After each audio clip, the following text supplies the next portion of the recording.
Hi and welcome everyone. This is the Hobo Prepper and I am Friar Tuck. So I'm kind of giving you a little bit of an update because, when you're on trail, doesn't matter what trail you're on, if you're moving along and you're going through communities, it's the people you meet that are going to be the most valuable. So I'm gonna show you some pictures here towards the end. You'll get to see Mr. Wesley and the preacher that they manage the Mount Zion Methodist Church in Stratham, Alabama, which is about 10-15 miles north of Andalusia. Okay, so and I'm telling you, when you get out here, once you get out of Andalusia, it's going to be sparse. So make sure that you really do your logistics as far as getting your supplies and getting your food and your water and stuff like that. Really be thoughtful of it. But I had an awesome experience last night. Mr. Wesley came over. He showed me some things that I wish somebody would have taught me when I was a kid, but nobody did. And, I wasn't proactive as a kid because when you're a kid, you don't know what you need to know. You don't know what you need to learn. That's what the adults and the older generation, that's what they're there for. And I think that as the newer generations come about, I think that this is the disservice that the parents are doing to their children. And if you'd like to be able to correct it and kind of put your children on the right path, stay tuned and kind of listen to the rest of this video. But, he taught me the Big Dipper and how to use the Big Dipper to find the North Star and why the North Star was important and why it never moves, and things like that. And he also showed me how to calibrate a map and how to be able to figure my way out on a map and do the degrees and kind of, get yourself going in the direction that you want to go. And, for me, I think that's probably one of the most valuable things that I could have ever learned being out here on trail. And, Mr. Wesley, he knows his stuff. Not only does he know his stuff, he lives it. I mean, he makes his own bows, his own arrows, his own tools, and he uses the technology of our ancestors. He doesn't go into the store and buy anything. Like he was telling me, like he uses the horsetail, the hair from a horsetail for his fishing line. Things like that. He went to the George Washington Library and he figured out he got to see what George Washington used for fishing, and so he made his own kit and things like that. And he runs a Boy Scout camp every year, from what he was telling me, where he makes the kids learn how to live as if they were back in 1825, which that's important because that was probably if you know how to survive from in 1825, you can survive in 2025. Okay, that's 200 years difference. Technology has made us lazy and complacent and things like that. But if you want to, he does a camp every year, and you might want to contact the Mount Zion Methodist Church and get a hold of Mr. Wesley. Now his family did found that city, and not only that, they founded the Mount Zion Church there, and the one here in Dozier, his dad used to preach at. So there's a lot of rich history. And so one of the other things that he was telling me is that this Three Notches Trail, because that's part of one of the roads here, and it keeps talking about, I see on the map, it keeps talking about the Three Notches Trail. These are all military trails. So we think, because, we're used to being out in the woods and having these marked trails, that, it's just some quasi trail. No, the Alabama Roadwalk is not some quasi trail. From what he was telling me is that a general made a trail from Pensacola all the way to New York City.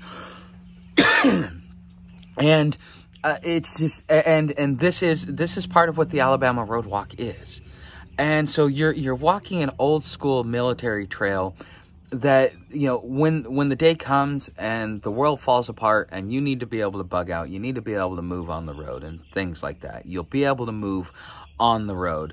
And following these trails is great with technology, but how are you going to follow these trails when technology is not there, when an EMP blast comes, when society degrades to where the cell phone towers are not being managed, the satellites are falling out of the sky, things like that, to where technology won't allow you to be able to navigate around. Okay, and that's some of the things that that Mr. Wesley taught me. And in a lot of ways, he's also the mayor of Stratham, so make sure you be nice to him. I didn't know it at first, but I'm nice to everybody. I'm cordial with him and all these different things. And I have a lot of respect for the man. I truly appreciate him and all the things that he taught me last night. And they're just basic things that the kids should be taught. The kids should have been taught every generation growing up, but are not being taught. Things that make you feel stupid because you should have already known this, but because parents don't pass on information from generation to generation, and there's a lot of knowledge being lost. It's I wouldn't say humiliating, but it's really, I guess you could call it humbling.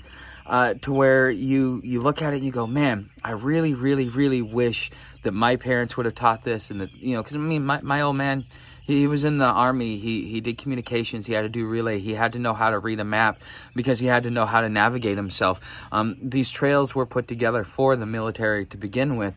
And then they became civilianized because the military already blazed the trail so that you know where to get. So when you're walking along these trails, especially the Alabama Road Walk, make sure that you understand that you're walking through a part of history. And if all you're doing is walking it because it's a trail instead of learning the history and talking to the people and getting to know what it really used to be, you're missing out on the most important part of being on a trail, especially as a prepper.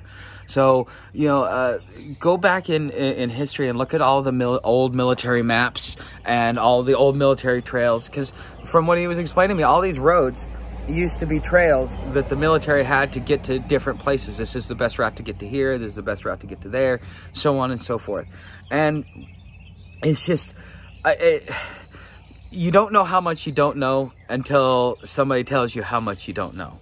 That's an old saying. So I kind of want to give you guys an update, tell you about Mr. Wesley, because I think he was the most awesome man. If you get a chance to come out here on the Alabama Road Walk, and after you leave Andalusia, you stay at the Mount Zion Methodist Church, make sure you find Mr.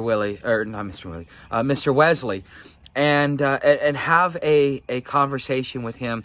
And if you want to learn something, he will teach you as much as you want to do. He is the most helpful, kindest, thoughtful person I have met on trail so far. And he's going to pass on knowledge to you that you should have learned a long time ago, but were never taught.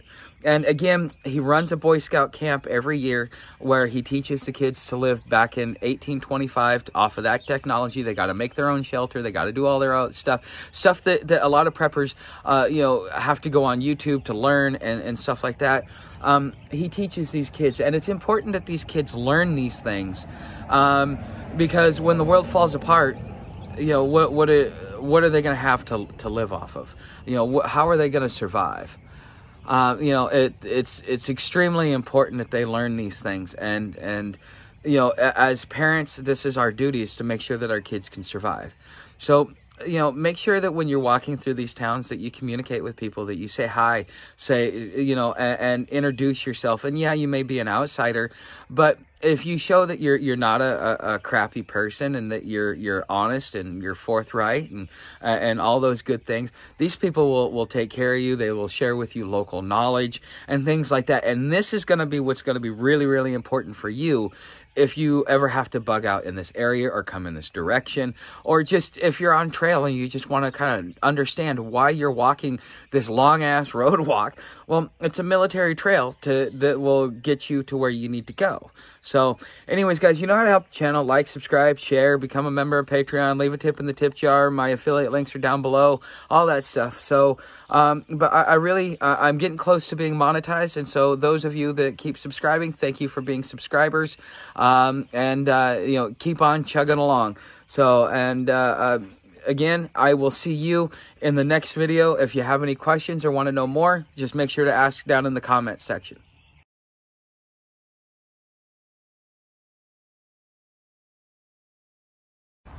This is pretty. This is a very old city. There's some vacant land around, but as you get into the city proper, man, it's beautiful. All right, so I am walking through the downtown area. There's an old rail line right there. And wow, the town has 12,000 people in it. And it's very interesting. I've had a couple of good conversations, met some people. Finally found my first gas station that's actually on trail. So if you are traveling and following the trail without getting off of it, you are going to, just before you get up to 84, before you even get to the Dollar General, you will come across a, I think it's called the Thirsty Frog. It is a gas station. And so, yeah, this is, okay, so there's the public library. Okay, and Dollar General's that way, and Goodwill is that way. I thought about going over to Goodwill, but I don't think that they have the shoes that I would be looking for. So here is Town Square. The trail is gonna take you right through here. That's why it's not really marked. And then this little side street here is where you finally connect back onto the trail. The GPX file doesn't really give you directions through Andalusia, kind of lets you figure it out on your own. And there, if you look, it's the Masonic Lodge. Most cities, if not all cities, were started by the Masons or the Catholic Church. And so you find them, you can find the history of the city if you're ever curious. Okay, so this is my